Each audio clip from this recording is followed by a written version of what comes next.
welcome back to the David67 Celtic News YouTube channel. This morning, I'm just going to do a quick preview of the Hibs v Celtic game tonight, which will be live on TV. I think it's a game that Celtic need to get back on winning ways. Rangers, Sevco are now level with us on points. Although our goal difference is a wee bit better than theirs. And so I think it's very important that we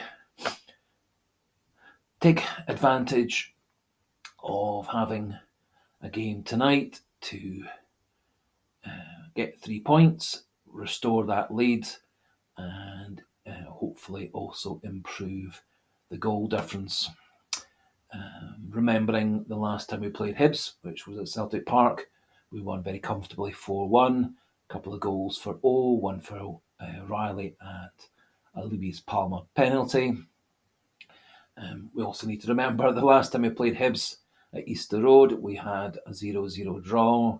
Very boring, sterile, frustrating game in which Rodgers' team just couldn't get going properly.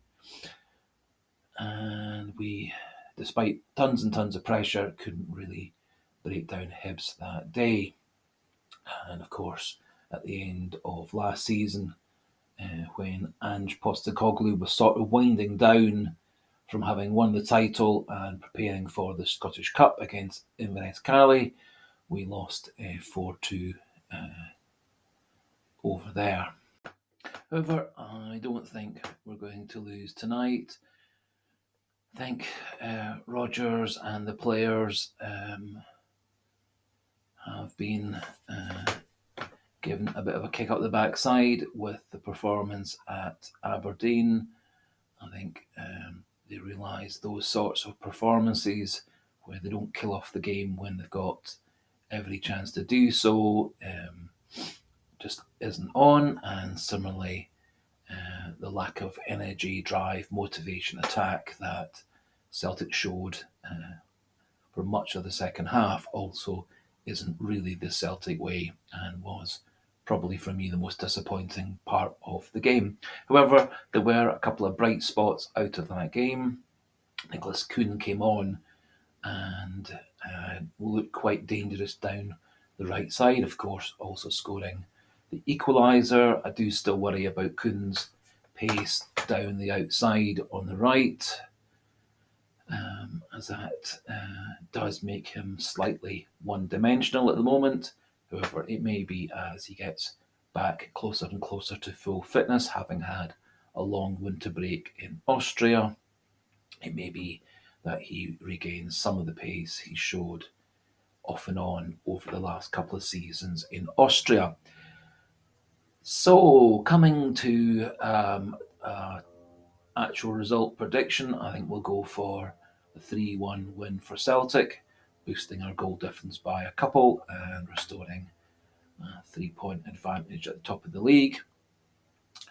I think Rodgers does need to change things up a wee bit, get a bit more energy and drive in the team, and he's also, for goodness sake, got to change Burnaby at left back. It's a complete liability having Burnaby playing left back. I think if he was playing further forward, maybe left midfield or something similar to that, his defensive frailties wouldn't be exposed so much. But Rodgers has persisted with him for the last couple of games, and we were lucky to get away with it against Ross County, and it was his rather catastrophic error against Aberdeen that gave them the chance to score that very good goal by Miovski. One of the other factors in that goal by Miovski was Liam Scales just having no pace to get back to help out Nawrocki, and I don't think it's a very good pairing, having probably Celtic's two slowest defenders side by side. In the middle, Scales, I think, has been quite lucky, often being covered for by the pace of Lagerbielke to start with, and then primarily Carter Vickers' ability to cover in behind him when Scales was playing alongside another very slow centre back, Nat Phillips. We also had a couple of rather awful games, particularly the game where we got outmuscled and outplayed by Kilmarnock in the second half. For that reason, I think Rodgers might well bring in Stephen Welsh to replace Navrocki, as Rodgers doesn't seem to have any intention to swap Scales across to left back, which I think might be temporarily the best option for the next game or two whilst Greg Taylor gets back to full fitness. So, in terms of team prediction, we're going to go for Joe Hart in goals, Alistair Johnston at right back, Welsh and Scales in central defence, and I'm going to go for Anthony Ralston on the left. Although Ralston is primarily right footed, he has played at left back on a few occasions.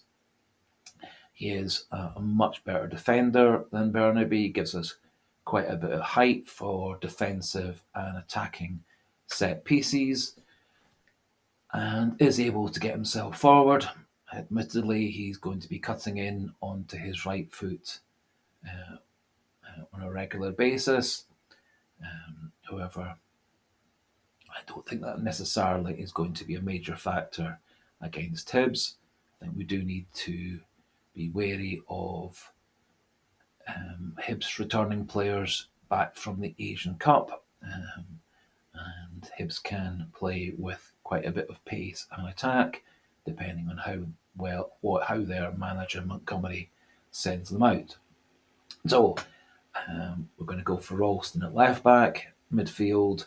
I think it's worthwhile giving McGregor, Bernardo, and O'Reilly a further game to restore the form that they had through the Christmas and New Year period. O'Reilly, for me, in the last couple of matches, has been a shadowy self. Callum McGregor also has been rather quiet, not really leading the team terribly well. And I think as a result, Paulo Bernardo's performances have dipped as well. Does look like Tomoki Iwata might well be bordering on being back to fitness, and he may well be an option in the next game or two, pushing McGregor upside O'Reilly and keeping Bernardo for the bench. However, I'm going to go McGregor, O'Reilly, Bernardo in midfield. I think Kuhn did enough on Aberdeen against Aberdeen on Saturday to get a start this time in place of Abada on the right.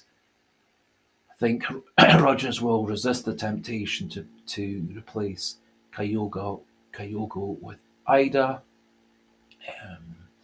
but I'm 100% certain at some point we'll see Kyogo and Idah together, or Idah coming on to replace Kyogo if we have got ourselves a goal or two up later in the game. I think it's a toss-up between Maeda and Palma on the left.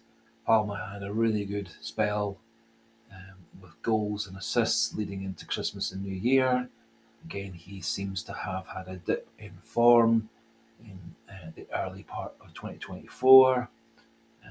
He did show some good flashes and touches in the match against Ross County, but faded away and wasn't really terribly much of a factor against Aberdeen on Saturday,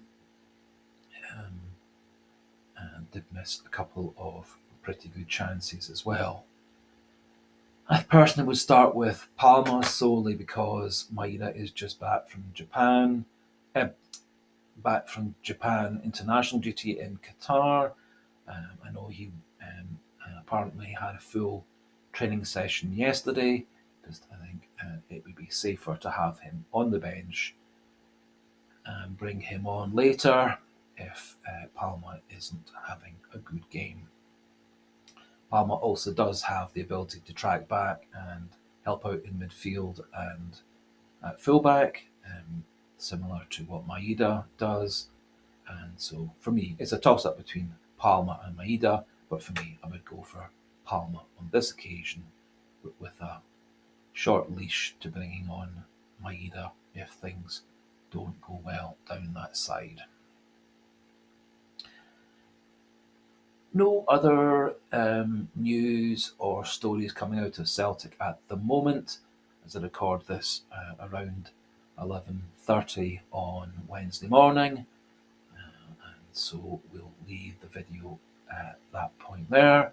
Anybody who's enjoyed the video and enjoyed the other content on the channel, please feel free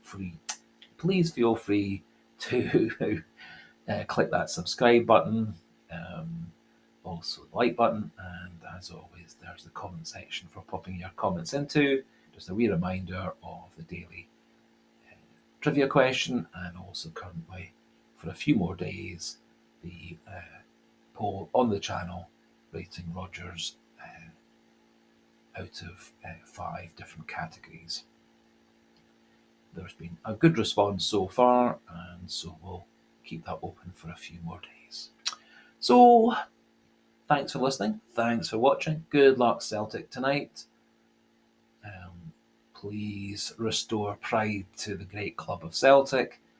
And so, goodbye and hail, hail.